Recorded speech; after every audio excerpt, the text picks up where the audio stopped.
We're joined now by the Shadow Finance Minister, Andrew Robb. Andrew Robb, welcome to ABC News 24. Thanks, Linda. Even if you don't agree with the measures the government's taken in this budget, haven't they shown you the size of the task to get back to surplus?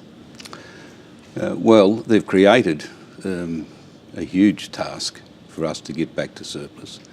It's really a sea of red ink that they presented, and a very disappointing budget. But I think the most disappointing thing really was the sort of fundamental dishonesty that characterised this budget again. And in what ways? Well, it misrepresents in so many ways elements of the future and the past, for that matter. I mean, it bases two surpluses, so-called, on assumptions which, again, are unrealistic. It's what they've done time and time and time again, is forecast overestimates of revenue, consistently overestimate of revenue. They spend the money and then they woe is me when the money doesn't turn up. So you believe that the revenue the government will get in over time, whether it's a Labor government or a coalition government, will be substantially less. So you in fact think you will face a worse position? We will. We will indeed, because, and again, in regard to the calculations of the MRRT, the mining tax, again, there's $200 million this year. In the so-called surplus year, they claim they'll get $2.2 billion. There are no assumptions that you could sensibly develop that would give you that outcome. So on so many fronts, the problem is in fact worse than what they've painted tonight. So if you get into government on September the 14th, when the election is, will you cut harder than this government's cut? We're going to have to take some very difficult decisions. And are cuts like the baby bonus the sort of cuts that you would have to implement? Well, we will make an assessment and we will give a sense to people of what decisions we take, the areas, once we get a true handle on the budget. See, tonight we thought we would come away with some reasonable understanding of the state of the nation's books. The trouble is we're going to have to wait again till PFO, the pre-election financial forecast by Treasury and Finance, to hopefully get a real keen sense, an accurate sense of what the future holds. What if the forecasts in PFO, the pre-election outlook, are similar to the ones tonight? Well, will they be misleading? I can't believe, that's a hypothetical.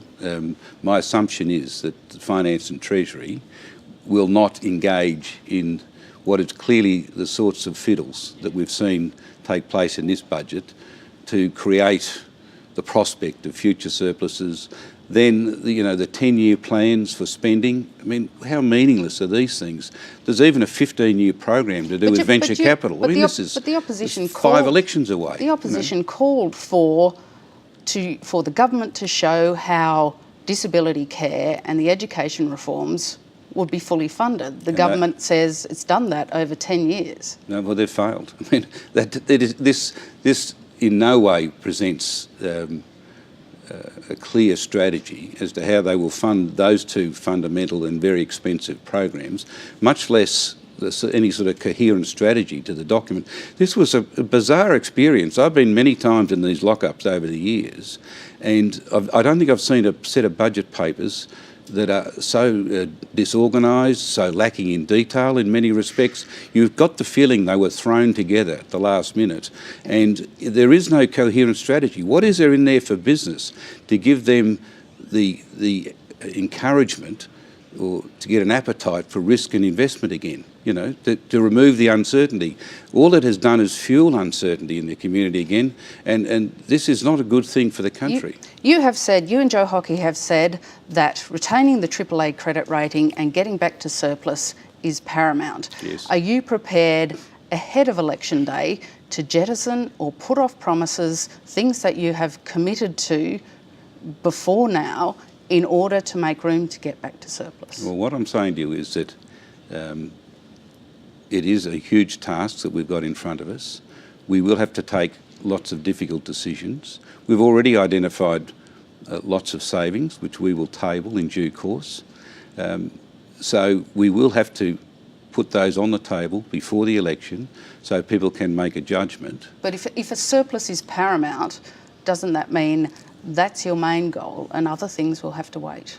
Well, firstly, we've got to get to surplus in a sustainable way and then start to slowly wind back that debt so that we can give confidence to the rating agencies and to the foreign investors. At the moment, we're seeing deficits as far as the eye can see under this government. We're seeing a growth of debt which is going to break through the $300 billion ceiling sometime during the course of the forward estimates.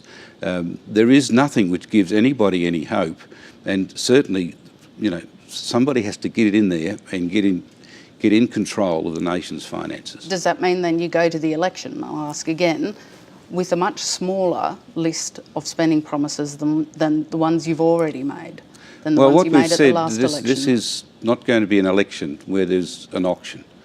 But we will detail our cuts. We will detail the sensible spending measures that we need to take in order to get back to a credible pathway. This is the trouble. There's no credibility in this document that we've seen tonight. They've got a pathway, but it's not credible. It's not believable. And we have to firstly be honest with people, establish sensible and realistic assumptions on revenue and spending. All of the spin we've heard tonight, this budget shows that revenue this year is $80 billion greater than the last year of the Howard government. But in the same document, spending this year is $120 billion more than the last year of the Howard government. That tells you everything. This government's got a spending problem, not a revenue problem. You say you won't outline the full details of your spending and saving promises until after the pre-election outlook is released, about 10 days into the election campaign. These days, more and more people are doing pre-poll and postal votes before election day. Would you encourage them not to vote until after they have seen your promises, which could be 3 weeks into the campaign, couldn't it? Well, people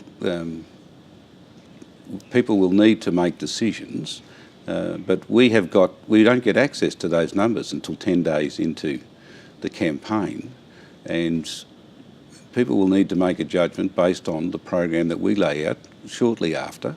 But we got to do the responsible thing. We've got to take a measured approach.